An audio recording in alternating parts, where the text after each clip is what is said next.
October 18th, 1994.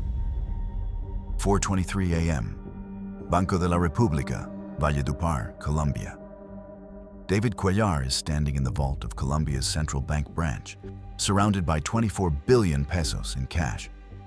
That's 33 million US dollars. The bills are stacked floor to ceiling on industrial shelving. The air smells like ink and paper. His hands are shaking.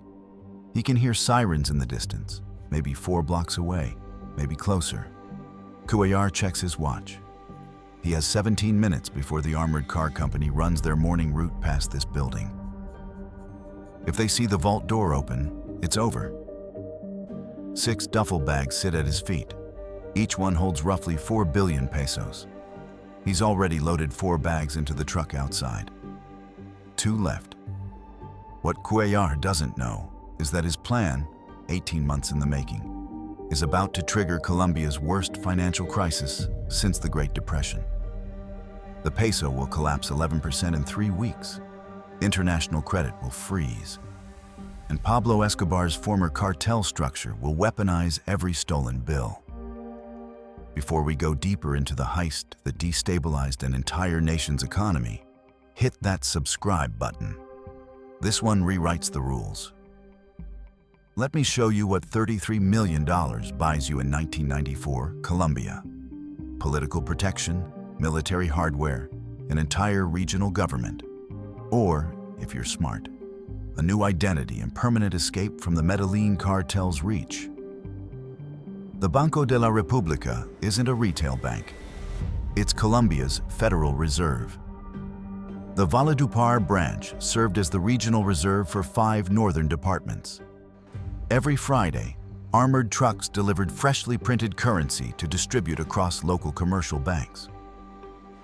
The money sat in the vault from Friday afternoon until Monday morning. That 72-hour window held between 20 and 30 billion pesos at any given time. No transfers, no withdrawals, just cash waiting in a concrete room with 18-inch steel walls and a time-locked door. Here's what makes this target perfect. Valledupar is a frontier town. Population 180,000. Police force of 240 officers. The bank sits on a quiet street 3 blocks from the main plaza. 1 security guard, 4 surveillance cameras, standard 1990s analog system that records over itself every 72 hours. But there's a problem. The vault uses a Mosler dual custody time lock. It requires 2 separate managers to input codes at different times.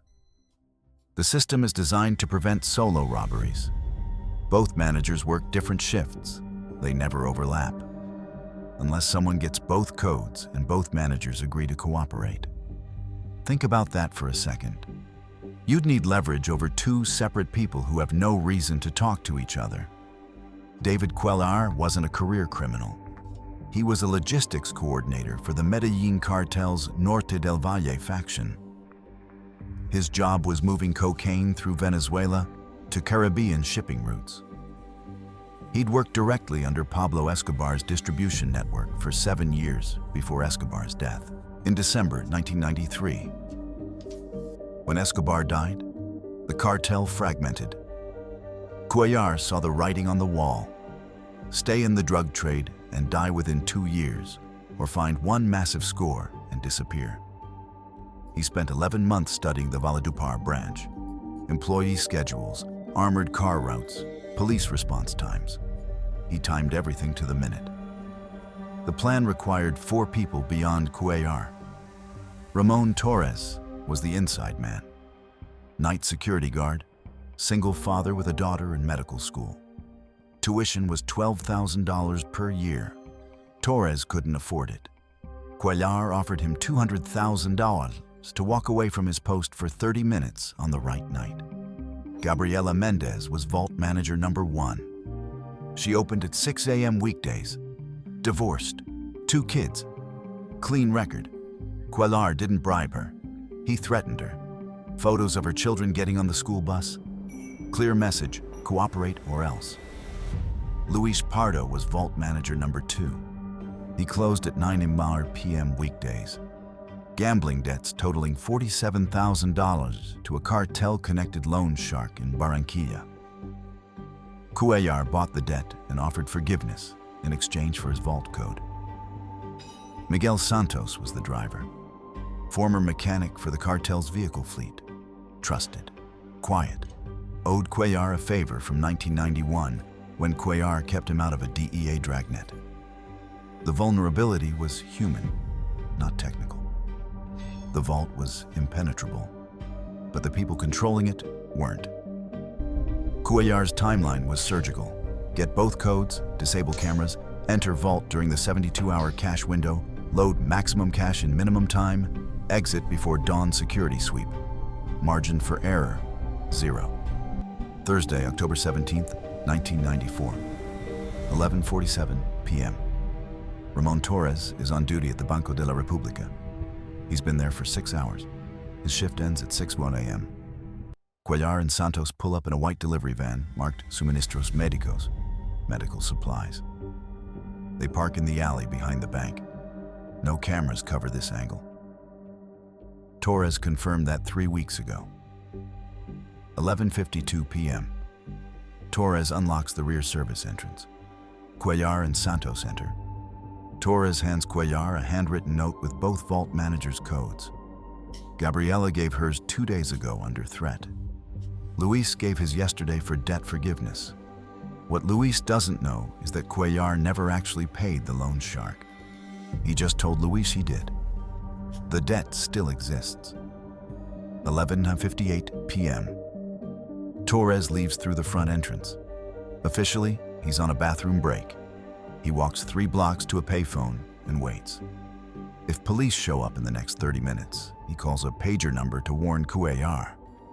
If not, he returns at 12:30 and finishes his shift like nothing happened. 12:03 a.m. Cuellar stands at the vault door. It's a Mosler Time Vault 7200 series. The manual says it requires 2 codes input in sequence, 14 hours apart.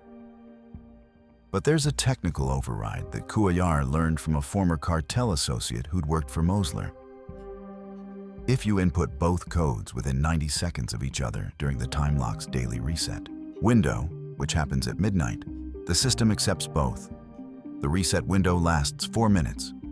Cuellar punches in Gabriela's code, 837429. Green light. He waits 10 seconds. He punches in Luis's code, 1265538. Green light.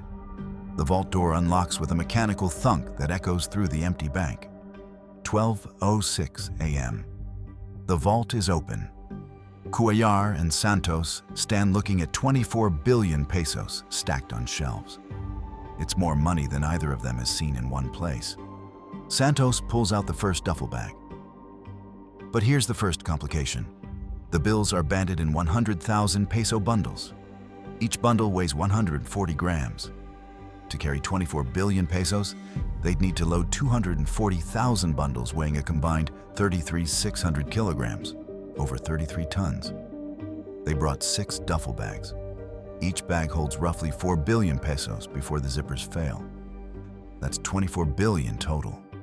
But the physical weight is crushing. Each loaded bag weighs 560 kilograms, over 200 pounds. Santos tries to lift the first loaded bag. It doesn't budge. Think about that for a second. They can access the money. They just can't move it. 12:19 a.m. Cuellar makes a decision. Forget the duffel bags. They'll load the bundles directly into the van using a hand truck they find in the bank's storage room. It's slower, but it works. 12:24 a.m.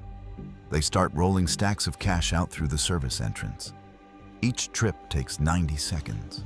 Load, hand truck, roll to van, stack in van, return, repeat. They make 14 trips. By 1:47 a.m., they've loaded approximately 19 billion pesos, 26 million US. The van is at capacity. Any more weight and the suspension will bottom out. Cuellar closes the vault door. It locks automatically. The time lock resets to its 14-hour cycle.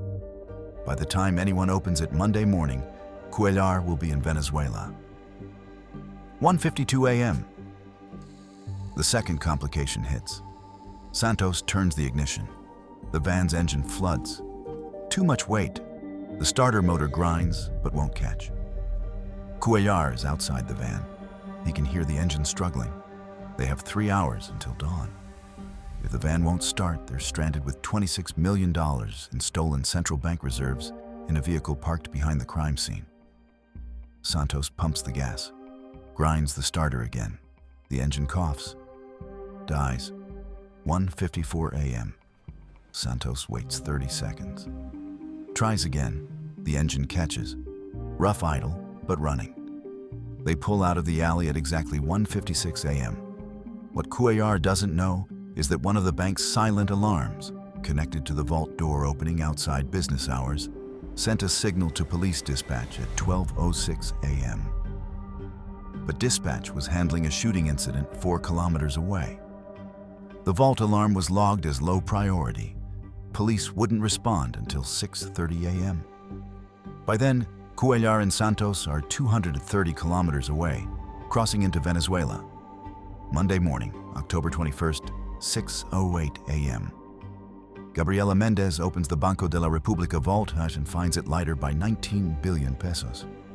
Colombian authorities launched the largest manhunt in the country's history. Ramon Torres was arrested at his home 6 hours later. Gabriela and Luis were detained by noon. All 3 cooperated immediately, giving detailed statements about Cuellar's threats and bribes. But Cuellar was gone. Venezuelan border guards reported seeing a white medical supply van cross at Maicao at 4:47 a.m. on October 18th. The van was found abandoned in Maracaibo 3 days later, empty. Here's what financial investigators believe happened. Cuellar converted the pesos through cartel money laundering networks in Venezuela and Panama. The sheer volume, 19 billion pesos entering black market currency exchanges, flooded the system and crashed the peso's value by 11% within 3 weeks. Colombia's central bank was forced to print replacement currency, triggering inflation. International lenders suspended credit lines. The economic damage exceeded $400 million. Theory 1. Cuellar is living under an assumed identity somewhere in Central America, having laundered the money through offshore accounts. Theory 2. The remaining cartel factions killed Cuellar and kept the money to fund operations after Escobar's death disrupted their cash flow. Theory 3. Cuellar never made it to Venezuela. Some investigators believe he was killed by Santos, who took the money and vanished separately. No trace of David Cuellar has been confirmed since October 18, 1994. The $26 million was never recovered. Today, the Banco de la República branch in Valledupar still operates on the same street. The vault has been upgraded with biometric systems and real-time monitoring, but locals still call it El Banco del Fantasma, the Bank of the Ghost. Colombia's central bank changed every protocol after 1994. Dual custody time locks now require physical presence verification. Cash reserves are distributed in smaller amounts across more locations. Vault alarms connect directly to military police, not civilian dispatch.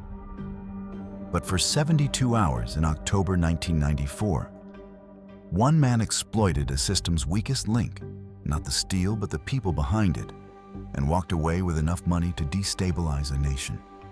The vault door still closes at 9 p.m. every night. And somewhere, maybe, David Cuellar is still counting.